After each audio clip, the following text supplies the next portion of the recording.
Assalamualaikum warahmatullahi wabarakatuh.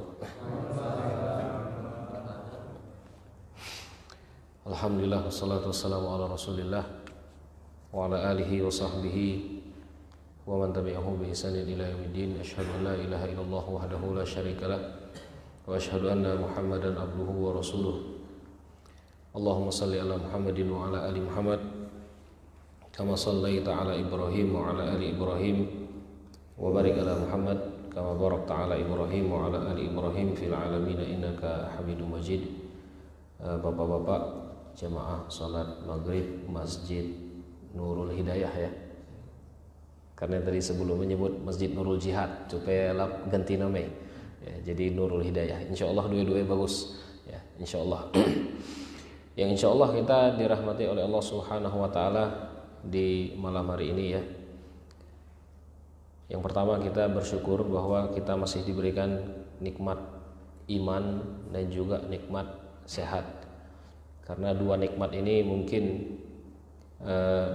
yang bisa menjadi pembantu kita dalam meningkatkan amalan kita di hadapan Allah Subhanahu wa taala. Kemudian pembahasan kita pada malam hari ini insyaallah berhubungan dengan niat ya, berhubungan dengan niat.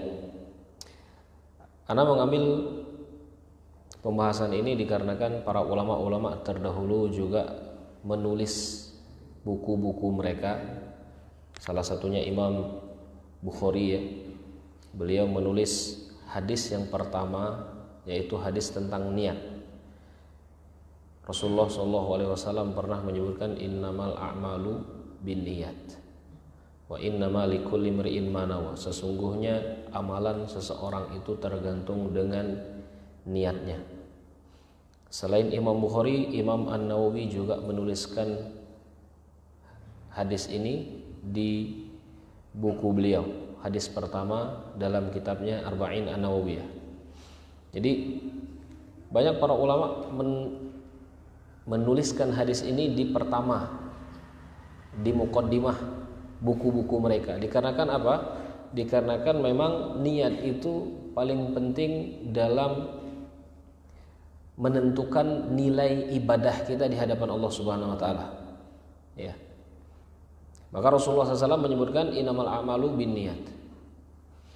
Kemudian apa sebab Rasulullah SAW menyebutkan hadis ini? Ada sebabnya.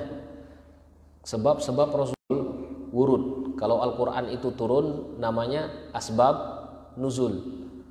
Jadi Allah itu menurunkan Al-Quran ada sebabnya. Ini sebabnya. Itu disebut dengan asbab nuzul. Tapi Rasulullah SAW menyebutkan hadis ini ada sebab-sebabnya juga. Nah, itu disebut dengan asbab al-wurud. Ya, sebab Rasulullah menyebutkan hadis ini itu apa? Salah satu sebab Rasulullah SAW menyebutkan hadis ini adalah ketika seorang laki-laki ikut hijrah bersama Rasulullah SAW. Hijrah ya, dari Mekah ke Madinah. Karena Rasulullah SAW itu sudah sangat tertekan di Mekah. Bahkan Rasulullah SAW itu pernah menyebutkan, kalau aku tidak diperintahkan Allah untuk meninggalkan kota Mekah, maka aku akan tetap di dalam kota Mekah ini. Maka Rasulullah SAW hijrah ketika itu. Ada seseorang dari rombongan Rasulullah SAW ini yang ikut juga hijrah bersama Rasulullah SAW. Tapi ketika dia berhijrah, ada sesuatu yang lain, ada niat yang lain, yaitu niatnya adalah dia ingin menikahi seseorang perempuan yang berada di kota Madinah. Nah itu niatnya. Ada niat ya. Niatnya dikarenakan perempuan, ada cewek niatnya. Ya. Maka Rasulullah ketika itu menyebutkan apa?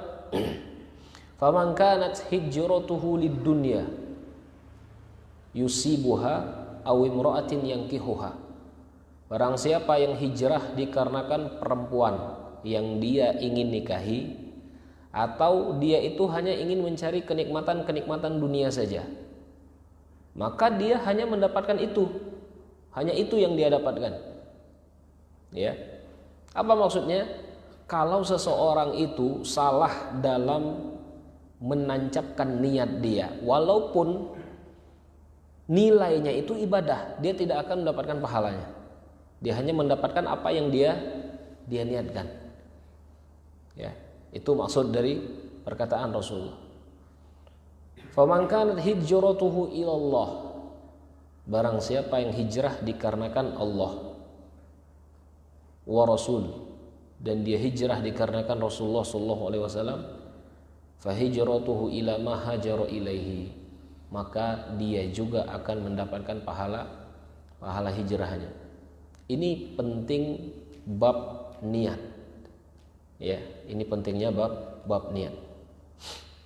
Jadi itu sebabnya.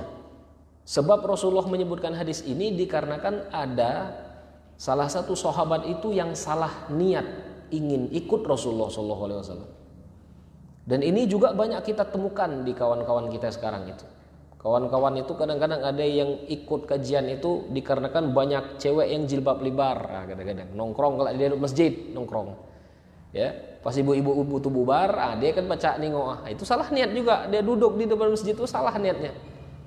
Ya, itu salah satu bentuknya. Kalau yang lainnya banyak ya, tidak usah perlu kita sebutkan satu-satu. Itu salah satu bentuknya. Kemudian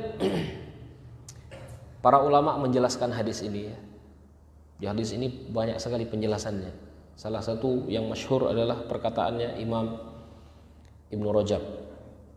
Imam Ibnu Rajab itu pernah menyebutkan seperti ini. Salah satu fungsi niat, ada fungsi niat itu. Ya.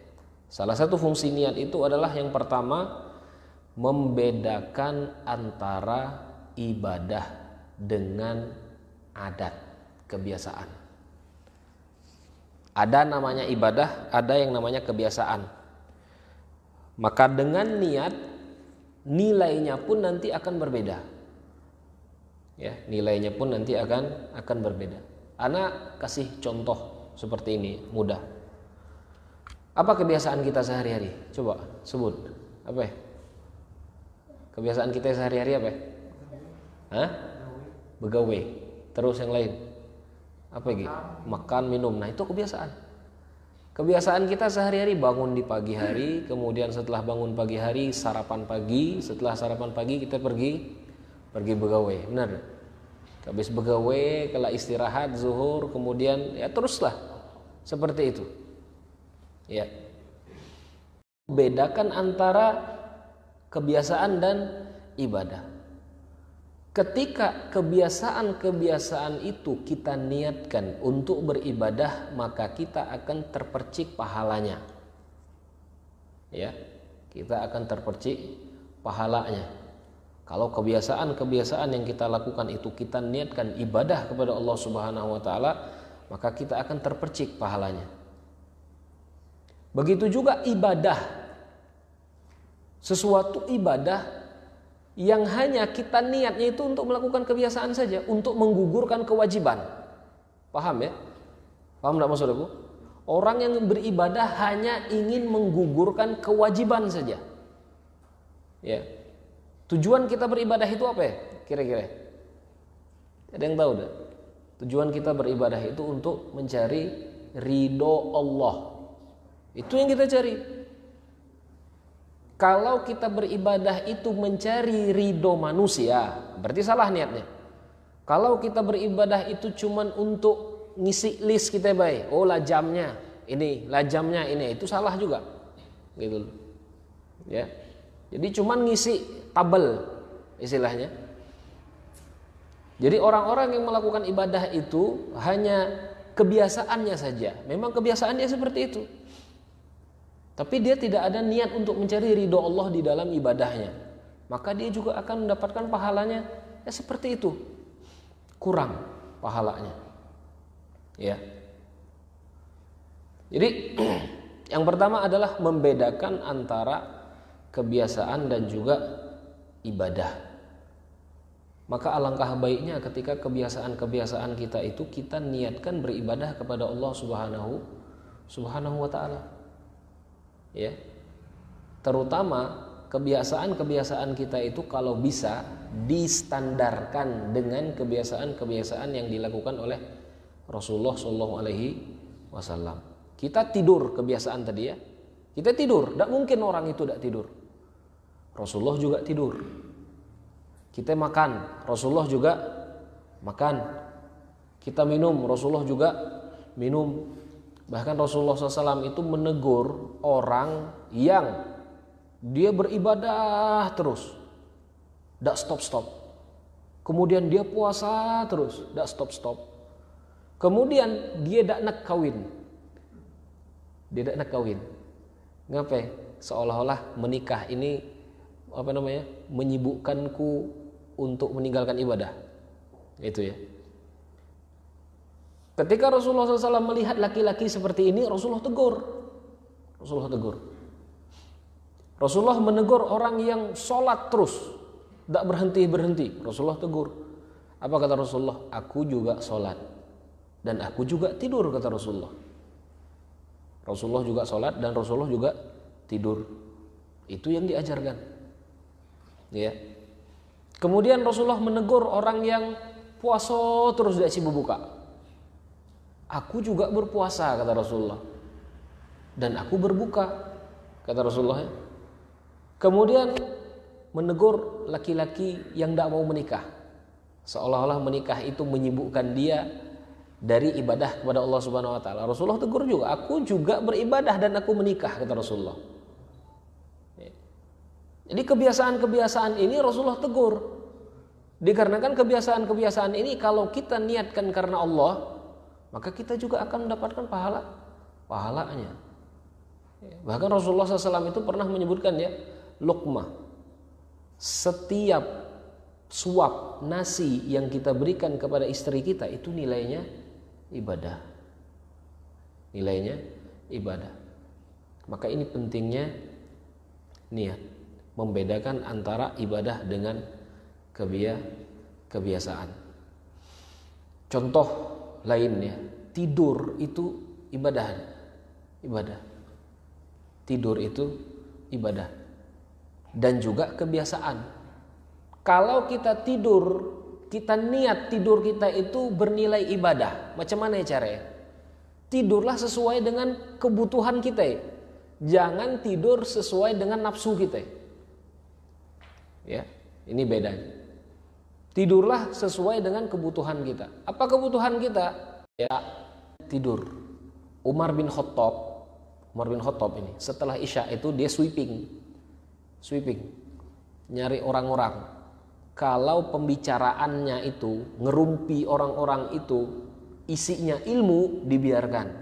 Tapi kalau isinya ngerumpi, tidak jelas, dicambuk dari Umar. Ini Umar bin Khattab. Ya. Artinya apa? Tidur Rasulullah SAW itu salah satunya beliau tidur setelah Isya. Kalau setelah Isya pasti malam membangun. Pasti malamnya bangun. Dan kalau malamnya sudah bangun, kata Rasulullah SAW itu apa? Ketika orang tidur, kemudian dia bangun, maka terbuka ikatan setan. Satu, terbuka ikatan setan. Ketika dia berwudu, terbuka 2 ikatan setan. Ketika dia berwudu kemudian sholat, dia terbuka 3 ikatan setan. Jadi kalau kita tidur itu kita diikat oleh setan. Maka Rasulullah SAW melanjutkannya, orang yang telat bangun subuh, telat bangun subuhnya, maka telinganya, matanya itu dikencingi oleh setan, kata Rasulullah. Ya. Telinganya dan matanya dikencingi oleh setan. Ketingok tak setan kencing? Tak ketingok, setan tu tak ketingok. Kalau ada pacak nengok setan, berarti dia bermasalah. Oh, aku agak-agak nyerempet sedikit nih. Kalau ada orang yang pacak nengok setan, dia bermasalah. Bahasa kasar dukun. Ya, dukun tuh 11-12, 11 benar 12 salah. Oh, 11-12 nih. Dukun itu 11-12, 11 benar 12 salah. Karena kenapa? Rukun iman kita. Rukun iman itu pelajaran SD kan? Salah satu rukun iman itu iman kepada Allah. Kemudian iman kepada malaikat. Ma yalfizu min qaulin illa ladaihi raqibun atid. Tidaklah setiap orang itu ketika dia nyebut perkataan, maka ada di kiri kanannya itu malaikat yang mencatat. Dukun kalau dia pacak nengok malaikat kiri kanan, dia pasti ibadah terus. Betul tak? Tapi tidak ketengok kan malaikat. Ngapa? Bute. Memang tidak disuruh ketengok. Disitulah bab iman. Kita harus meyakini. Ya. Nah dia bisa melihat setan misalkan. Di sini ada yang tuga, hati-hati. Kiri kanan dia tidak ketengok. Ya. Jin dan malaikat itu sama-sama tidak terlihat. Tidak ketengok. Ya. Jadi kalau ada yang mengaku bisa melihat setan, dia bermasalah. Ya. Makanya jangan samakan ustadz dengan dukun. Kadang-kadang orang nanya kan aku, ustadz pacak tak nengok aura rumah, HP tekan. Cuma aneh. Pacak nengok macam itu. Ya. Tidak tahulah kita. Karena memang sesuatu yang goib, tidak ketengok. Gitu ya. Maka kita jangan salah. Logika kita itu jangan diakel. Ya. Allah itu goib dah. Goib Allah itu tidak ketengok. Men Allah ketengok kita pasti sholat subuh atau tidak ninggal-ninggal. Dan itu pertanyaan orang Yahudi. Ya. Mana Allah jahrah. Orang Yahudi ketika itu bertanya, ngapai kami tidak baca ningok Allah? Men kami ningok Allah pasti kami beribadah semuanya. Benar kan? Tapi jangan pernah kita bertanya sesuatu yang seperti itu, karena Allah itu bisa dirasakan. Ya. Kembali tadi, orang yang sholat subuhnya telat, bangun telat, kata Rasulullah SAW apa ya? Mata dia, telinga dia, hidung dia itu jadi tempat kencing setan. Ya, tempat kencing setan. Makanya kadang-kadang ada orang itu setelah Isya dia segar mata ya, macam dihirmai mata, segar, dak ngantuk kapan. Tapi kelak dia ngantuk pas-pas jam 2 baru ngantuk. Bener tak? Coba rasain nih. Jam 2 kelak dia baru ngantuk. Itulah dikipas setan tuh. Tidur kata setan itu. Tidur. Rasulullah jam 2 baru bangun. Karena Rasulullah SAW itu menyebutkan apa? Dalam Al-Quran ya. Qumil laila illa qalila nisfahu awinqus minhu qalila. Di sebagian malammu sepertiga ataupun kurang daripada itu bangunlah. Nah, itu waktu bangunnya Rasulullah. Kita ini kebanyakan waktu tidur jam 2. Kebanyakan. Salat subuh, Allahu Akbar, tidur, ngantuk. Itu dikipas setan itu. Ya. Dan itu kata Rasulullah SAW, bukan kataku, jangan kata Ustaz, kata Rasulullah SAW. Ya. Maka ini tidurnya dia nilainya ibadah tidak dinilai ibadah, malah tidur dia itu nilainya dosa boleh ya. Tidur dia ini nilainya dosa. Ini bedanya. Tapi kalau kita tidurnya berniat ibadah kepada Allah Subhanahu wa taala, kita tidur itu dengan cara yang benar. Ya. Bahkan ada orang yang nyebut, aku susah bangun subuh. Ada orang yang nyebut macam ini ke masjid, Ustaz ngapain aku susah bangun subuh? Coba diamalkan. Apa yang diajarkan Rasulullah SAW itu amalkan. Sebelum tidur coba ngambil hembayang dulu. Sebelum ngambil hembayang itu tempat tidurnya dikepes. Ya, dibersihkan. Setelah dibersihkan coba menghadap ke arah kiblat, membaca ayat kursi. Setelah membaca ayat kursi, qul a'udzu birabbil falaq, qul huwallahu ahad, qul a'udzu birabbil falaq, qul a'udzu birabbin nas, tiupkan. Setelah ditiupkan, usap badan semuanya. Setelah usap badan semuanya, tidur. Habis tidur, jam waktu subuh macam ditarik badan itu. Ketengok, bangun sendiri, mendengarkan suara azan. Itu ya. Kalau kita niat tidur itu beribadah kepada Allah Subhanahu wa taala. Ya. Jadi membedakan antara adat dan ibadah. Ada orang ibadah sekarang tidak ada nilainya. Tadi kebiasaan ya, tapi nilainya ibadah. Benar kan? Nah sekarang orang melakukan ibadah tapi tidak ada nilai. nilainya di hadapan Allah itu cuman kebiasaan dia, Bay. Ada enggak yang macam ini? Ada juga. Ya. Maka kita itu beribadah kepada Allah itu harus benar-benar lah. Cari ridho Allah Subhanahu wa taala ketika kita itu melakukan ibadah. Itu yang harus dicari. Ada sebuah hadis ya, diceritakan oleh Rasulullah sallallahu alaihi wasallam. Diriwayatkan oleh Imam Muslim. Rasulullah menceritakan seperti ini. Orang-orang yang pertama kali Allah masukkan ke dalam neraka. Tengok nih. Ini hadisnya diriwayatkan oleh Imam Muslim. Orang-orang yang pertama kali Allah masukkan ke dalam neraka. Siapa dia? 3. Yang pertama adalah orang-orang mujahid. Mujahid ini orang-orang yang berperang di jalan Allah. Kalau kita baca kitab fikihnya, orang mujahid itu kalau dia mati di jalan Allah, mayatnya tidak perlu lagi disolati, tidak perlu lagi dimandikan, langsung dikuburkan. Dan dia diangkat, dibangkitkan Allah Subhanahu wa taala, bau badan dia itu seperti bau misk.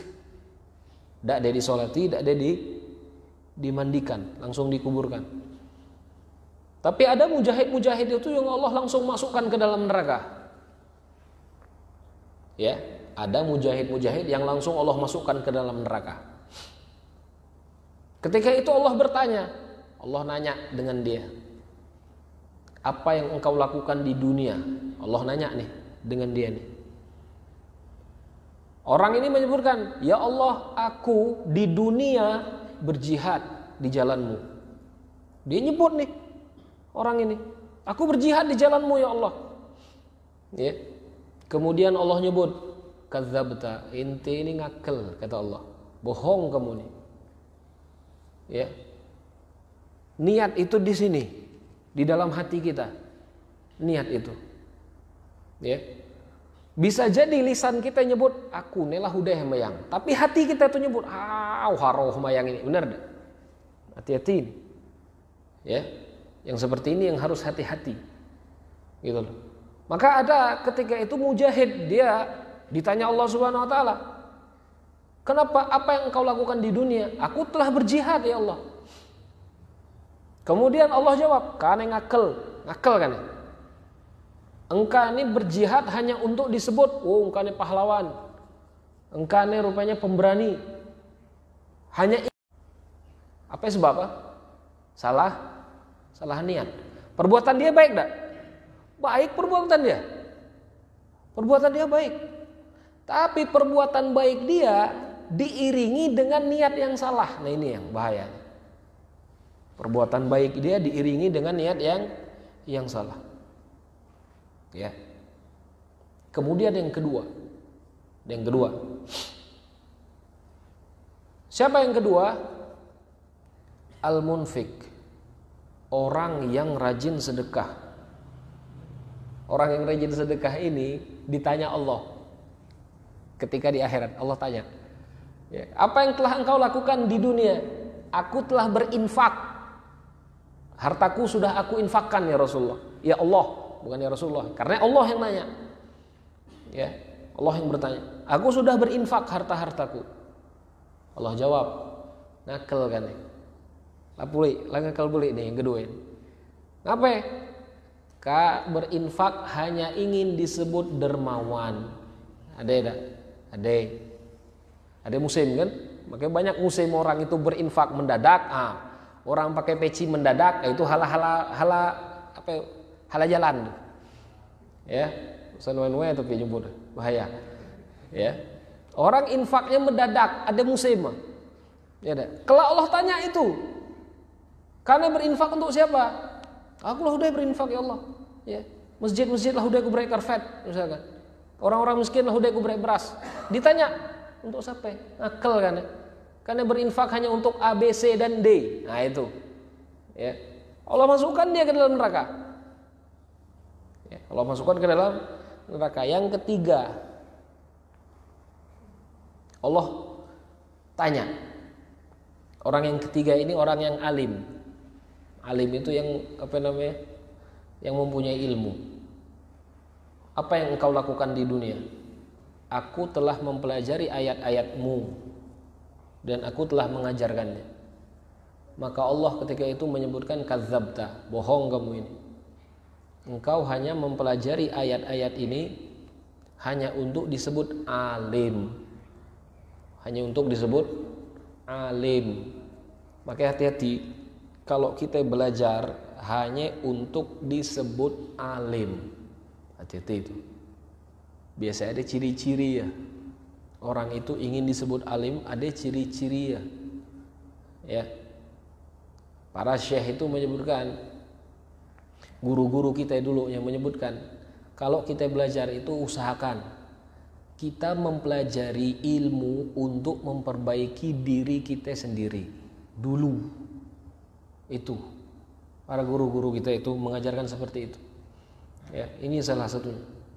Ada orang itu mempelajari ilmu, dia hanya ingin sibuk dengan orang lain saja. Nah, jangan macam ini. Kita sibukkan ilmu kita itu untuk kita diri dulu. Listnya lah full list untuk diri kita ini. Ya.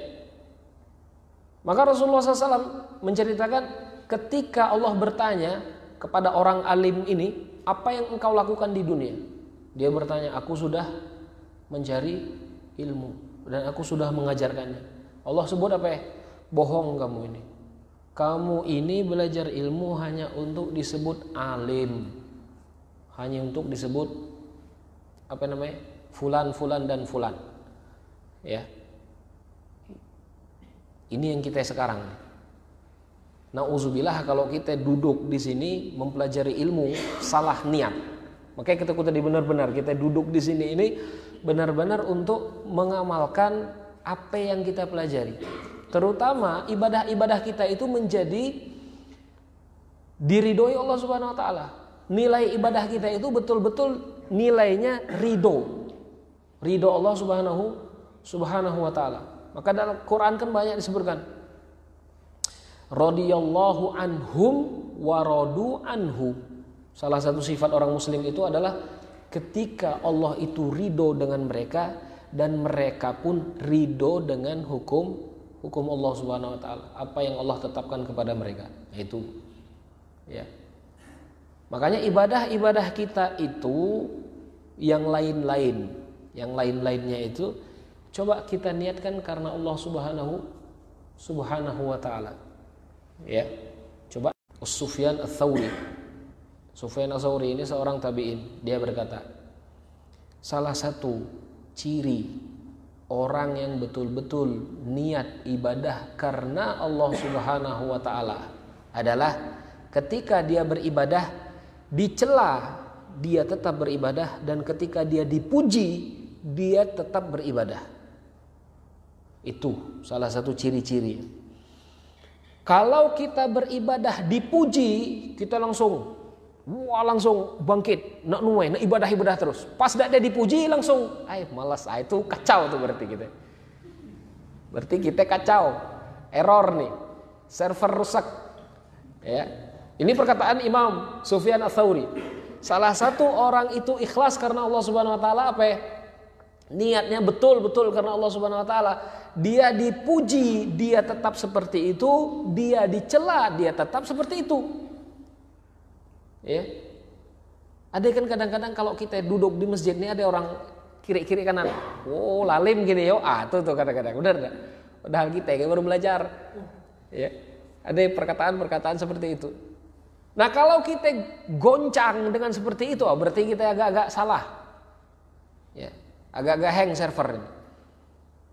Maka kata beliau, rahimahullah, ketika dia dipuji dia tetap di atas jalannya.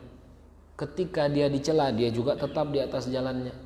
Dan kadang-kadang dia lupa dengan apa yang dia kerjakan. Dia lupa. Dia dikenang-kenang. Aku lah udah tahajud malam, kelak pulih lah. Kata Imam Sufyan Ats-Tsauri, kalau dia lupa dengan apa yang dia kerjakan, maka itu salah satu dia itu mencari ridho Allah Subhanahu wa taala. Itulah dia. Ya, salah satu bentuknya. Jadi diusahakan mulai sekarang itu ketika kita beribadah kepada Allah Subhanahu wa taala, kita niatkan betul-betul karena Allah Subhanahu wa taala. Kemudian Kadang-kadang ini ya, kadang-kadang kita ini beribadah nih, ada tidak setan tuh ngembisik kadang-kadang. Nih lah niat nih, muik duit 100.000 misalnya, lah niat nih muik duit nak ngisi ke masjid. Tahu-tahu setan tuh ngembisik. Karena ada kan bisik-bisik macam itu. Karena ngisi ini hanya untuk ditengok-tengok. Padahal niat nih dalam hati ini. Ya.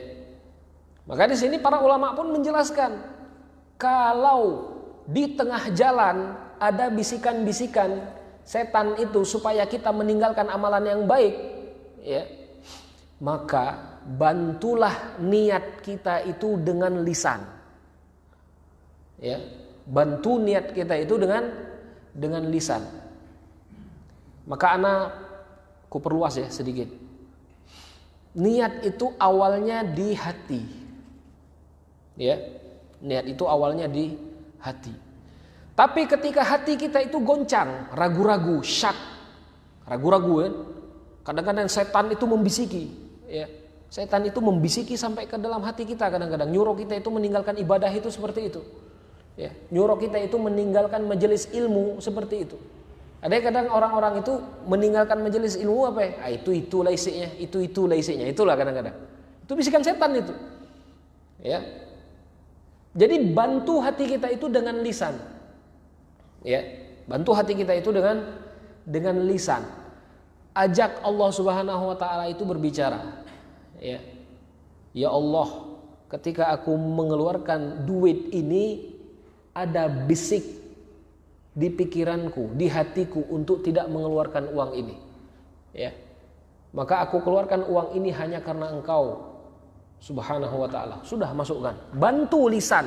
Hati kita itu bantu dengan lisan. Makanya ada pendapat para ulama bahwasanya ini mazhab Syafi'i ini. Ini salah satu sebab orang ibadah itu niat disebut. Ya. Kita di sini sholat pakai usolli kan? Usolli fardul maghribi thalatha rakaatin mustaqbilal qiblati adaan lillahi ta'ala. Benar enggak? Kemudian sholat sunnah, usolli apa ya? Sunnatal maghribi ba'diyah. Ada yang disebutkan kan? Nah. Para ulama menyebutkan salah satu fungsi niat yang kedua. Nih yuk, salah satu fungsi niat yang kedua. Ibadah-ibadah yang sunnah. Ini fungsinya. Ya, membedakan ibadah yang wajib dengan ibadah-ibadah yang sunnah. Apa contohnya? Sholat subuh berapa rakaat? 2. Sholat sunnah sebelum subuh berapa rakaat? 2 juga. Ya dah. Sama. Tahiyatnya sama, Al-Fatihahnya sama. Ya. Cuman yang membedakan itu apa? Ada di sini niat kita itu membedakan. Ya. Setelah azan subuh niat kita niat melakukan sholat sebelum subuh, qobliyah subuh. Sekarang anak tanya, boleh tak niat itu yang tadi, yang usolli tadi kita ganti pakai bahasa Indonesia, boleh tak? Kira-kira. Coba aku nanya, anggo tak kira-kira? Usolli fardol maghribi. Yang tadi itu kita ganti pakai bahasa Indonesia, anggo tak? Anggo tak? Anggo. Oh. Tak jadi masalah. Ini kebanyakan kesalahan masyarakat kita ini menganggap usolli itu wajib pakai bahasa Arab. Maka yang terjadi ada anak ketemu dengan orang waktu itu di Tukak, datang ke masjid. Waktu itu ya, orang Tukak ini minta ruqyah waktu itu. Kutanya, coba ke sembahyang duha dulu. Sholat duha itu berapa rakaat? 2 rakaat kan? Apa kata dia? Aku tidak tahu niat Ustaz. Nah, tidak tahu niat. Karena seolah-olah dia itu harus nyebut niat bahasa Arab. Padahal kalau kita niat, ya Allah aku sholat duha 2 rakaat karena Engkau, sah dah sholat? Sah sholat dah. Ya. Jadi kalau misalkan kita susah dalam nyebut niat, apa niat? Sebutlah bahasa Indonesia. Ya, sebut dengan bahasa Indonesia, tidak usah susah-susah. Ya. Makanya ini fungsi lisan membantu hati dalam menetapkan niat. Paham ya? Lisan kita itu membantu hati kita dalam menetapkan niat. Gitu loh. Tapi jangan diwajibkan. Ini kadang-kadang kawan-kawan kita ini asa niat ada dihebut seolah-olah batal. sholat. Ya, seolah-olah batal sholatnya. Kawanlah udah niat di dalam hati. Dari zuhur tadi misalkan, Allahu Akbar, oh, azan zuhur, aku nak ke masjid lo, azan zuhur. Ya, azan zuhur. Dia sudah niat dalam hatinya. Ya. Tapi dibuat ragu-ragu boleh. Karena lah udah belum niat. Lah udah. Dong, mana ada ceh buat. Oh, boleh ya. Paham ya? Ini anak kasih tahu ya, anak punya teman waktu itu dari Lombok. Dari Lombok waktu itu. Ngapain deh? Dia ragu-ragu dia muslim apa enggak? Bayangkan. Dia ragu-ragu dia ini muslim atau enggak? Waktu itu. Karena apa? Karena waktu itu dia belajar orang yang meninggalkan sholat itu kafir katanya. Jadi dia ragu-ragu. Aku nih muslim beda. Ragu-ragu. Dia mulai ragu-ragu ketika itu. Ketika kan percaya ada Allah itu satu. Percaya itu lah, ada usah ragu-ragu oke wah. Baranglah percaya. Benar enggak? Itulah fungsi niat itu dia. Tapi kadang-kadang setan itu nyuruh kita ragu-ragu setelah kita yakin. Gitu ya.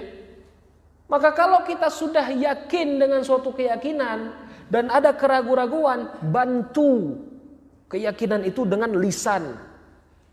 Ya. Dan jangan malu-malu kita nyebut kepada Allah Subhanahu wa taala. Kita langsung nyebut kepada Allah Subhanahu wa taala, "Ya Allah, aku melakukan ibadah ini karena Engkau.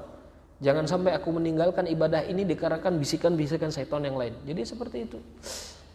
Ya. Jadi itu fungsi niat. Salah satunya adalah membedakan antara ibadah yang sunnah dengan ibadah yang wajib. Ya. Salah satunya sekarang misalkan puasa Senin. Senin itu apa hukumnya? Puasa Senin itu sunat. Nah, sekarang ada perempuan dia ingin mengganti puasa Ramadan di hari Senin.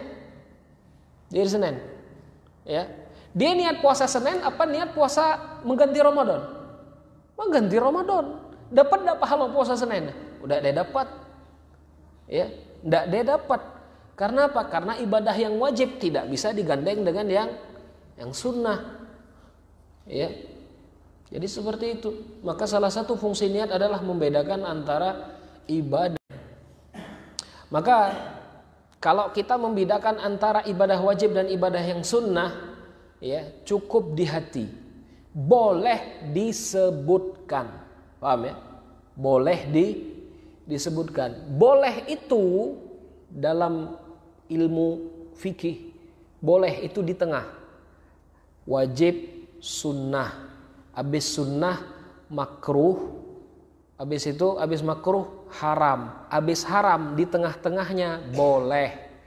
Yang namanya boleh dikerjakan, boleh ditinggalkan. Ya, boleh dikerjakan, boleh ditinggalkan. Gitu loh. Ya. Contoh misalkan tadi kita nyebut lafaz niat kita. Ya Allah, aku ingin sholat maghrib karena Engkau. Boleh disebutkan. Dan boleh juga tidak disebutkan. Ya. Jangan kita naikkan ke derajat yang wajib.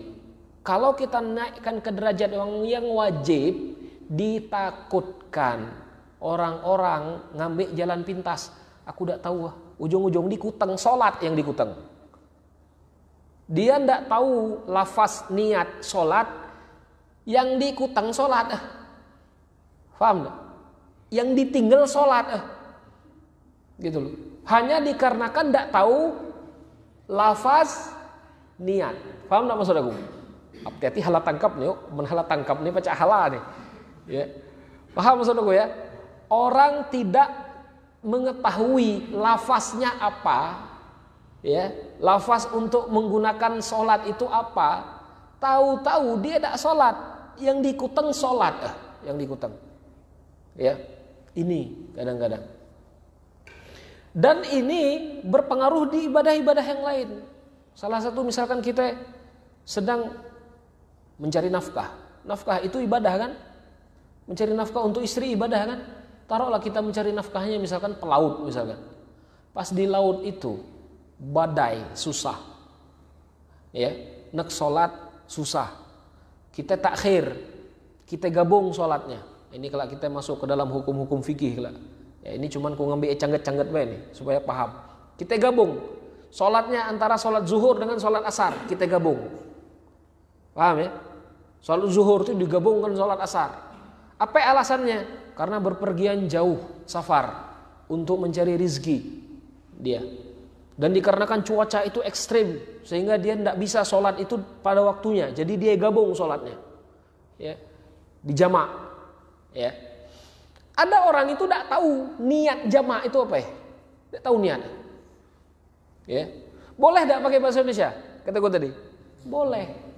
Ya Allah, aku niat sholat zuhur 4 rakaat dijamak dengan sholat asar 4 rakaat karena engkau.